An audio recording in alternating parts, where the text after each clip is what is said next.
Mais d'abord, David Azria, il est avec nous en studio. Bonjour David. Bonjour à tous les juifs, sauf à ceux qui dépensent trop d'argent pour rien. Les amis, aujourd'hui, je sais pas si vous avez vu, mais Short Sage Blue Marilyn, je sais pas si je le dis bien parce que j'étais prof d'anglais à la fac de Cergy, je vous ai déjà dit. Un tableau exécuté en 64 a été vendu 195,04 millions, je dis bien 0,4 aux enchères. C'est-à-dire, il a été vendu en 4 minutes, je sais pas si vous êtes au courant. C'est à la soirée de lancement des enchères de printemps de la maison Christie's à New York. Et ça veut dire qu'il y a un gars, à un moment, il a dit je vais arrêter de surenchérir en millions, je vais enchérir en centimes. Parce que 0,4 millions, le mec, il aurait pu dire 196 au point où on en est, tu vois. Je vais décourager les gens. Non, mais franchement, ça se voit qu'on n'a pas le même budget, tu vois. Nous, hier, on était à Lidl pour se battre pour une bouteille d'huile qui coûtait maintenant 4 euros. T'es là, tu vois, on peut cuisiner ou pas les frites ce soir, chérie? Non, l'huile de colza, c'est bon. Parce que t'as des gens, ouais, mais tu devrais cuisiner à l'huile de colza. Bah non, l'huile de colza, personne n'a jamais acheté d'huile de colza. C'est une huile, il te la donne quand tu fais pour 10 euros de course à Lidl, tu vois. C'est un truc, c'est comme le sac, quoi. Vous voulez un sac ou une bouteille d'huile de colza, quoi. Non, mais moi, ça me choque. Moi, je suis sûr à cette soirée, je pense qu'il y a des gens, ils sont venus et au début, ils se sont chauffés. Vas-y, Christine, 50 000 euros. Mais t'es fou, c'est le prix du kangou. Mais vas-y, c'est pas grave, on n'a qu'une vie. Mise le kangou, la baraque. Après, la vue, c'est parti à 50 millions. Bon, on va se calmer, du coup, chérie.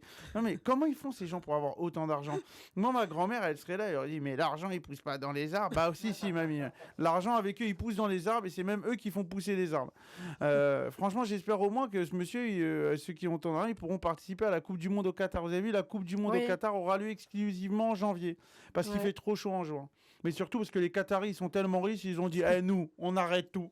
La Ligue 1, on arrête. La Bundesliga, on arrête. Le Calcio, on arrête. La première aussi, on arrête tout. Et on va faire la Ligue des Champions. On l'arrête aussi. On va faire que la Coupe du Monde.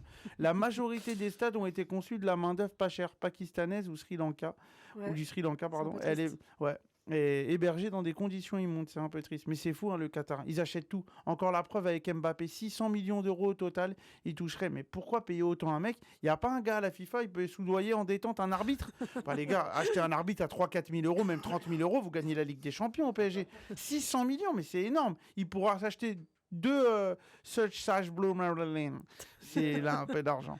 Non, mais non, franchement, les Qataris, moi, ils me choquent. Franchement, ils sont déjà qualifiés, du coup. Ils ont besoin d'une équipe, mais ils n'ont pas de joueurs. Du coup, ils ont acheté des joueurs. Vous êtes au courant de ça ou pas? Ils ont naturalisé des joueurs de pays un peu à droite, à gauche. T'as un gars, il s'appelle Ricardinho. C'est fou. Il va jouer avec le maillot du Qatar. T'es Qatari, toi? Yes, draw Qatar. I love Nasser. Non, mais ça, c'est important. C'est ouf. T'imagines? Ils ont payé même un mec qui s'appelle Pérez qui va jouer avec eux. Mais qu'est-ce qu'il faut au Qatar, lui? Non, faut arrêter. De toute façon, on a tous vu récemment, même avec l'histoire de Dubaï Porta-Potty, j'en avais parlé ici. Tout le monde a un prix. Franchement, ces filets, c'était bien entre 25 et 30 000 euros. C'est ouf, quand même. Tu sais, t'as des gens dans leur vie, ils disent, tu fais caca où ce week-end? Bah, sur Sarah. C'est possible au Qatar. Il y a des mecs qui font vraiment sur des gens, quoi. Non, mais le Qatar, c'est vraiment le pays de la démesure. Vous avez déjà été, vous, là-bas? J'ai jamais été au Qatar. Mais Dubaï, c'est pas à côté? J'ai été aux Émirats, mais pas au Qatar. J'ai béni Sphéradian. Ça, c'est une chose. Aussi étroit soit le chemin, aussi douloureux soient les peines, vous êtes le maître de votre destin, le capitaine de votre âme. C'est pas moi qui l'a dit, c'est William Henley, et c'est toujours vrai. À demain sur Radio. Allez, à demain. Et vous allez aller au Qatar bientôt? Dites-moi non. Ouais, j'aimerais bien intégrer l'équipe avec mon nom derrière, Hazria. Je suis pas sûr que ça passerait. Ferradian, ça claque. Ferradian, ça claque. C'est arménien, Ferradian? Absolument. Sartek. Fier d'être arménienne. Tu connais Mathieu Madanian? La référence, bien sûr, on embrasse Mathieu Madénian s'il nous écoute, et David Azria, on vous retrouve demain matin sur Radio J.